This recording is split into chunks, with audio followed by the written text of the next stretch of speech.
Last month, I deleted over 10,000 email subscribers. I also stopped all revenue generating activity and yet still managed to make over $12,000. If you're building a business by writing, this video will help you think differently and take bigger swings. Each month, I share a business breakdown with my revenue, expenses, and decisions to date. So grab yourself a cup of tea and let's dive into today's. Oh, hot. When I was a dentist, I hated how my income was tied to my time. As a writer, I began tracking my leveraged income. When I started the Freedom Meter in January 2023, I'd made $89,000 and 36% of that was low leverage. Today, I have made $1,495,000 and this is the figures here. But at the start of January 2026, I put the brakes on any business revenue generating activity. The reason? That's because I'm writing my first book, and I knew that anything that would take me away from that was just a distraction from the long-term goal. And I'll be honest, at first, this caused me a lot of bloody anxiety. But I've been reflecting a lot on Naval Ravikant's idea that you make money in bursts. He said, if you're willing to bleed a little bit every day, but in exchange you'll win big later, you will do better. That is, by the way, entrepreneurship. Entrepreneurs bleed every day. They're not making money, they're losing money, they're constantly stressed out. All the responsibility is upon them, but when they win big. Now, when I first heard this idea, when I started my business, it was pretty easy to execute. After all, you weren't making any money. But the bigger you get, the more leverage you build, the harder it is to say no. But this means the reward for doing so only increases. Now, I'm convinced that this book is a great bet. Not just financially, but for my life too, because I've always wanted to write a book and I want to build something that I'm truly proud of. And so I've been writing it for over a year now. I probably, got another like 6 to 9 months before I'd be able to release it. But I want to look at this thing and be like, fuck yeah, you gave it your all. Now that said, we still made over 5 figures this month. So where did that money come from when I wasn't actually trying to make any? Well, let's take a look at the numbers. So February 2026, I made $12,863. My expenses were $6,353, which put me at a net of 6.5K. Now, $7,500 of this came from the partnership program, and then the rest came from product sales, which I'll tell you about in a moment. The partnership program is my one-to-one high ticket offer. I launched it 3 months ago, but I'd actually done a beta 12 months ago. And so this 7.5K came from a renewal. My first client went from 0 clients to no plan to recently landing 2 3K clients in a day, writing about ideas he's believing in and just really enjoying the business that he's built. So when it came to renew, he was happy. Obviously, I was too. The only thing is my prices had doubled since we had begun working together, so we met halfway. Originally, it was 10K for 12 months, and now my program is 10K for 6 months, so we met halfway at 7.5. When I first started the partnership program, I was worried because the whole point to being a writer in my eyes was the leverage stuff, like disconnecting your time from results, making money while you sleep. But let me be honest, I have absolutely loved working one-on-one with clients.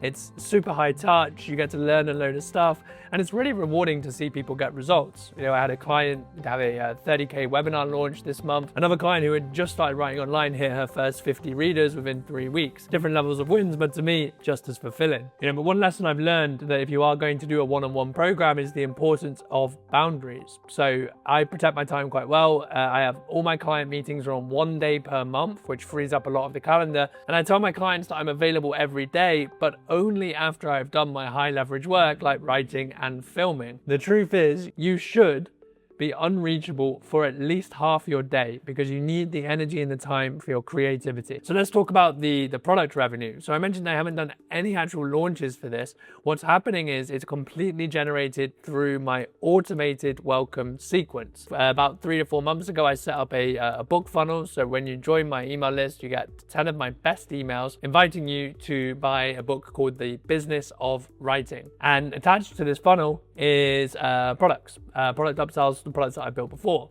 This has let me advertise in some really big newsletters like Justin Welsh and Jay Klaus and actually make a profit while we're attracting more newsletter subscribers, and I'll show you those newsletter subscriber numbers in just a moment. But first, let me just talk you through the audience side of things, because I've been making some really big changes that might help you too. So I now have around 275,000 followers, and this month I gained around 1.5k, which is actually a bigger leap from the month before, which I think was around 600. I mentioned my expenses were about $6,400 this month. And this is my average monthly running cost now. 2k goes to my lovely assistant, Vim, and without her, my entire business would fall apart.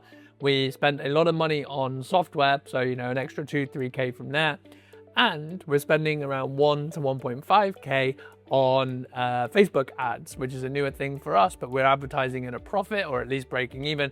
So we're paying for growth now. Let me tell you, it is such a bloody relief to not need to rely on your social media audience, which if you've been writing online for any amount of time, you'll understand where I'm coming from. Now, 6k might sound like a lot to some and not much at all to many, but for me, it feels like a really good sweet spot as a bigger entrepreneur or solopreneur. I wouldn't say bigger, I'm like 5'9", but it feels good because each investment is designed to save time and increase impact. Okay, my rule is if it saves your time, it's worth the dime. And speaking of saving time, let me tell you how I have basically automated my entire audience approach now to build the audience. So I'm now at around 275,000 followers, and we got about 1.5k last month. And actually the bulk of that came from my X audience, which is my biggest, but ironically my X audience had completely ground to a halt for a long time, but I made a decision recently to restart that. The other ones are from YouTube, which is about 100, LinkedIn about 100, and then the rest is Instagram, Threads, and a little bit on Substack too.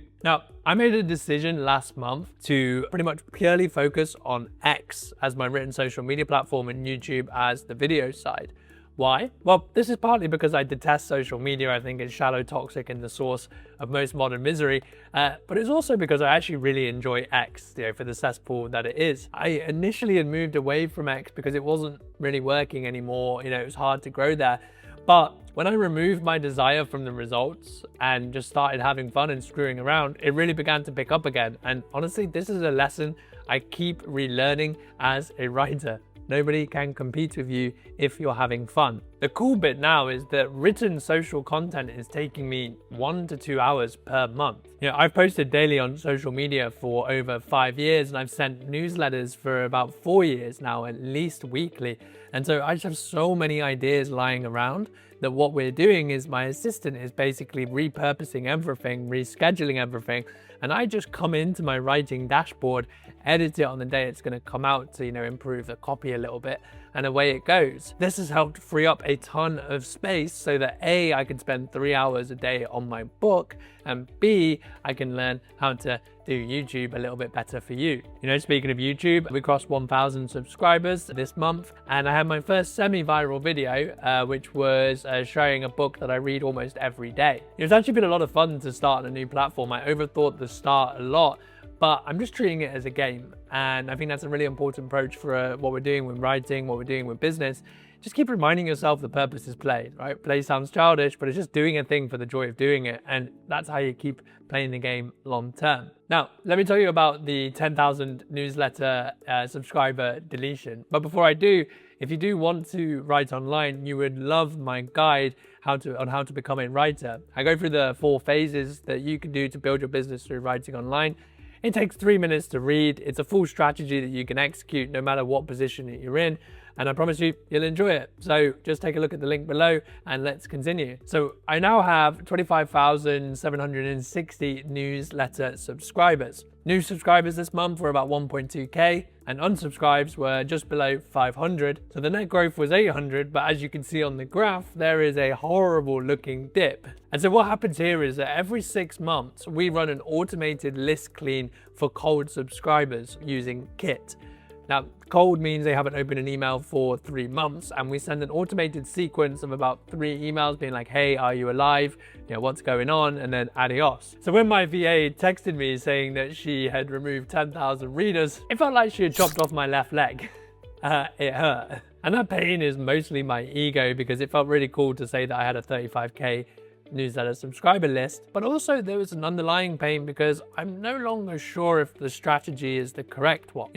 Conventional best practice is to remove cold subscribers, because if people aren't opening your emails, it affects the open rates for people that are. You end up in the promotions tab a lot more. But what I have noticed is that me as a consumer, I go cold on so many lists just because I stop reading my emails. But then a subject line will catch my eye, I read the email, I'm delighted, and then I go back through their backlog, and it leads to a really nice resonation effect and pulls me right back in. And so by deleting my subscribers, I was thinking, oh, have I just taken them away from something that I would like to do? And I've also noticed when someone has kicked me off their list, and it feels a bit shit, really. And Daniel Throssell, an email writer I respect, and Ben Settle too, they talk about why they don't clean their list, because A, the going cold thing is hard to track, and B, it can take months or years for someone to decide to buy anything anyway. So in 6 months, I'm not sure what I will do, but when I am faced with a business decision at the moment, I've been really leaning more and more heavily onto one framework. Market the way you like to be marketed to. I think this keeps you on the straight and narrow, okay? Because there's always going to be decisions to make. There's always going to be a way that you can maybe break the rules or sell out a little bit. But if you constantly treat your readers with respect, the respect that you want, I don't think you can really go wrong. So we might relax on the list cleaning, I'll let you know. But on a positive note, we're over 1K subscribers per month again. And beforehand, I was actually getting almost as many unsubscribers as subscribers. And what I did was I improved my welcome sequence. I got rid of a few kind of pushy emails and put a few more of my best essays in. The response rate is incredible. So our open rates are about 50% now. I think people really get to see my best ideas, and they get to hang around for longer than a week, which is the bulk of the welcome sequence. So it was a really good move. So really, the entire point of this email is the purpose of leverage, okay? Because I have managed to take almost all my time away from the business building material right now to just focus on the book, just focus on reading, just constantly editing, etc. And the business is still growing. And that is only possible because over the past few years, I've just been slowly layering assets, email sequences, products, books, so that the business works for you. Leverage is a writer's best tool. So I would take a look at your calendar right now and be like, how much time are you investing into doing work for now? And how much time are you doing for leverage for later? My secret is just to keep investing as much time into this one, and it gets easier and easier as you go. If you enjoyed this video, you might enjoy checking out my recent viral one about the book that I read every single day. And don't forget to hit subscribe. Cheers for watching.